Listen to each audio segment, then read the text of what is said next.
At all times, the mankind took interest in the question of God. Analysis of all information about God known to mankind shows that the most common notion is the idea of God, Creator and Pantocrator, one for all existing on earth as a universal transcendent reality. God is not indifferent to what is happening on earth. Therefore, at critical moments of civilization development, there always appeared prophets, the human beings who were able to express and communicate to the others the information from on high, showing the way to a fair life. They delivered to people the idea of creation of God's kingdom on earth by people themselves under the guidance of God. Since that time the kingdom of God is preached, and every man presseth into it. We have revealed to you, O men, a book, in which is a message for you. Will ye not then understand?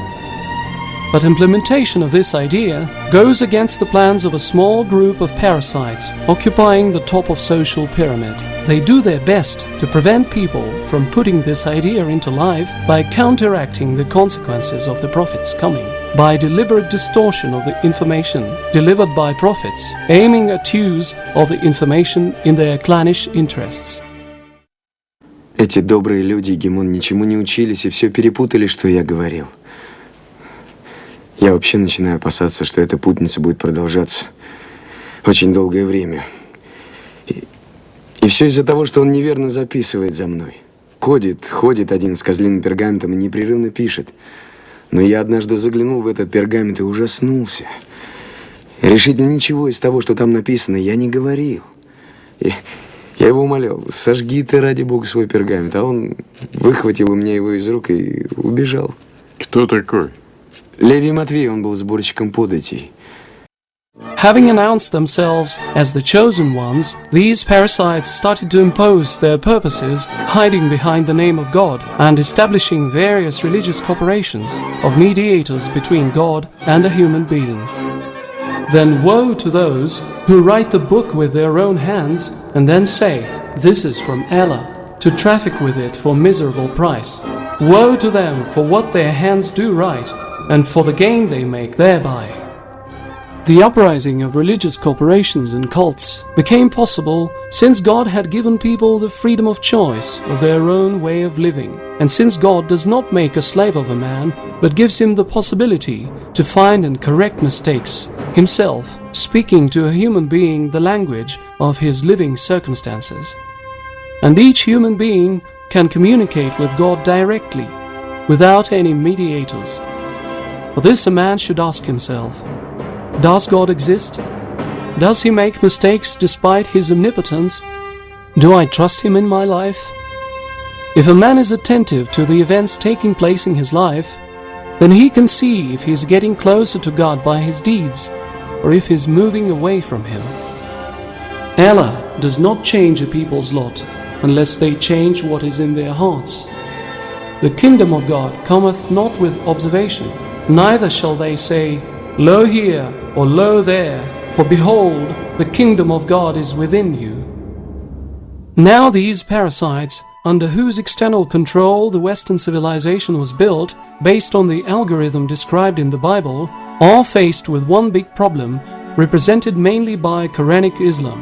The problem is that the Quran denies the concept of Jews as the people chosen by God, and names the usury of any kind as a deadly sin. But particularly these two main concepts, which among other things underlie the Bible project of enslaving all in the name of God, are being put into life surreptitiously and inviolately, though they are not directly declared, mentioned in writing, or discussed anywhere. And despite the fact that those who consider themselves Muslims do not realize this, the wheeler-dealers of the Bible project understand that the Quran is a potential menace for them. This arouses a desire to leave the Quran in the historical past. One of the ways to resolve the problem of Islam for the Western wheeler-dealers is the multi-optional policy. Step 1. The creation of caliphate that should include almost all the nations that will perceive Islam in its historically set form as traditional religion. Step 2. The beginning by the caliphate of the world war in order to uproot the godless Western liberalism and faithless creed. The imposition of Islam as the global religion for the whole humankind. The next step will depend on the war outcome. In case the Western countries win, Quran will follow the fate of Mein Kampf, and the traditional Islamic countries will undergo the process of de-Islamization, similar to the way both German states went through the process of denazification after the end of the Second World War in the 20th century. In case Caliphate wins, the Islamic ritualism will become a standard for all the people of the appeared global caliphate. The crowd without Arabic knowledge won't be able to read Quran themselves and will be controlled by mullahs. Apparently, now all of the Muslim countries hope that such way of government can be implemented. Even in the countries where the majority of population is represented by native speakers of Arabic, Muslims idolize their prayer mat, not capable of correlating their lives with Quran, bringing their lifestyle and ideals far from Quranic testaments that exclude any tyranny of people over people. Mullahs represent professional corporation of ideologists that will interpret life with reference to Quran, taking into consideration the interests of their backstage owners, the same way as done with Taliban in Afghanistan and the Muslim priesthood in all the countries. Mullahs are fixated on ritualism and are not able to discover and solve the real problems of public life. To confirm this statement, one can observe the last centuries of Muslim countries' history that fall behind the Western countries in science and technology development and that couldn't elaborate a more effective alternative to the Western mode of life. As the next step, when the power of mullahs will become hated, we will face global anti-Islamic rebellion, the end of mullahs' power, and the society will undergo the process of de-Islamization. The Quran will be taken away from the publicity and put to the libraries to be cited by the authorized historians only. These historians will do their best to prove that the humankind was saved from such a great evil. Western middlebrows don't even understand that Quran and Islam have become the main objects of the purposeful calumny and discredit. Middlebrows are incredibly not in position to take Quran, read it as message addressed to them personally, and to correlate Quran with real life, so that to notice all the calumny against Quran and the Muslims' deviation from the true Quran message. Nowadays, first stage of this multi-optional policy is being deliberately implemented.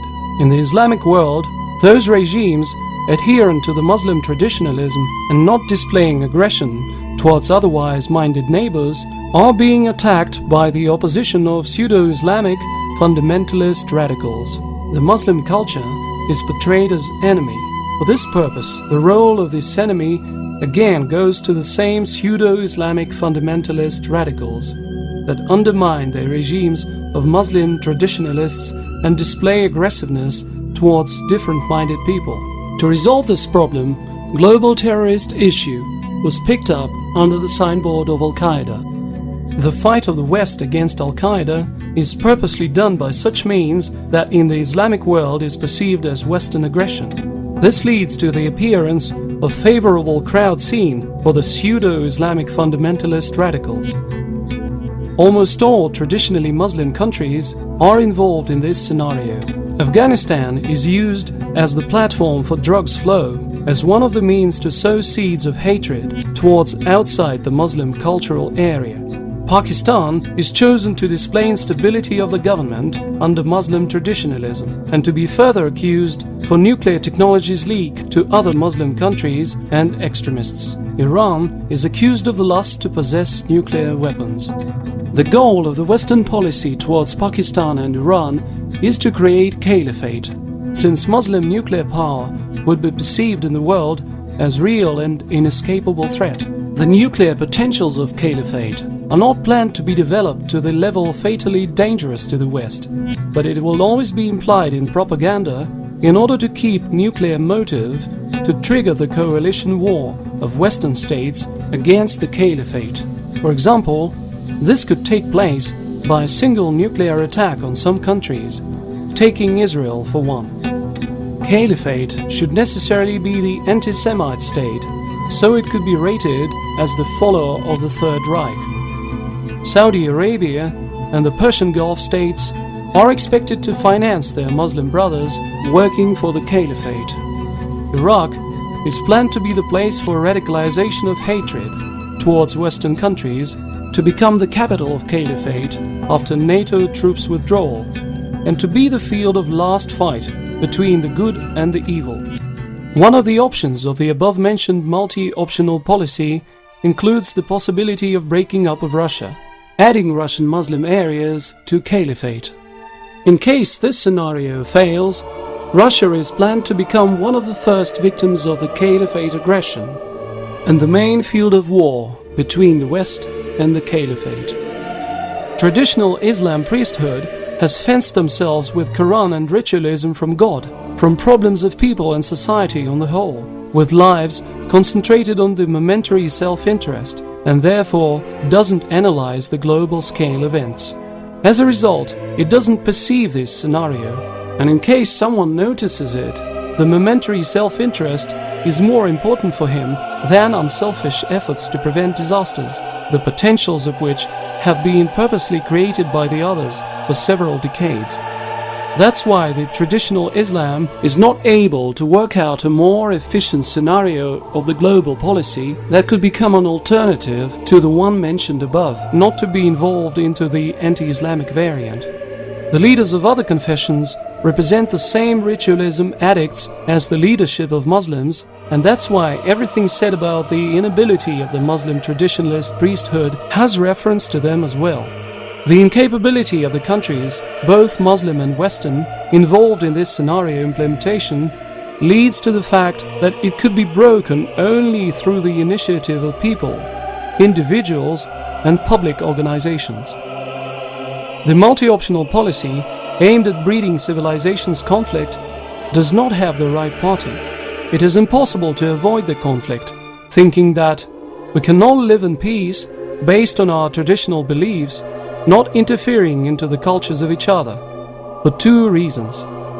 Reason 1. Norms of social organization and ethics, appropriate for the traditional cultures, don't coincide in all aspects, and in some points are objectively controversial. Reason 2. There are transnational political networks in the world that reach their goals by creation of managed conflicts on the basis of artificial actualization of different contradictions, objectively appropriate for traditional cultures. The committed basis to prevent the above-mentioned multi-optional policy could be the acceptance of the fact that the sociological core of all revelations that were the source for the so-called Abrahamian religions is the idea that people themselves should create and live in prosperity on the earth of God, under God's guidance. In this world, no one will be slave to another, and all the people will live in freedom, developing their individual potentials on the basis of dialogue with God while living. Dear colleagues, pure thoughts and the will of the righteous are keys to the gates of a pure life full of hope, liveliness and beauty. This is the promise of God that the earth will be inherited by the pure and the righteous, and the people free from selfishness will take up the management of the world. Then there will be no trace of sorrow, discrimination, poverty, insecurity, and aggression. The time for true happiness and for the blossoming of the true nature of humankind, the way God has intended, will arrive. The idea of creation of the kingdom of God on earth, through the efforts of people themselves, under the God's guidance, is the single idea, the distribution of which in different cultural societies can ruin the potential of the above scenario of multi-optional policy that leads to the conflict aimed at leaving Quran in the historical legacy of the humankind. Let there arise out of you a band of people inviting to all that is good, enjoining what is right, and forbidding what is wrong. They are the ones to attain felicity. The question arises, what can and must each human being do to disrupt the implementation of this scenario?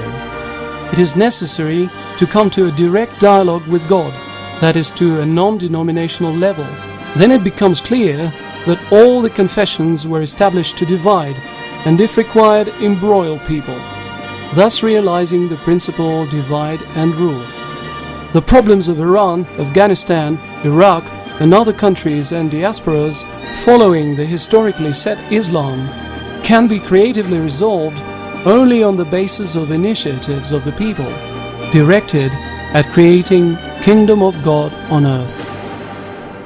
Unity, an oracle of our century has said, can only be welded by iron and blood. Well, we'll try welding it with love. Let's see which lasts the longer.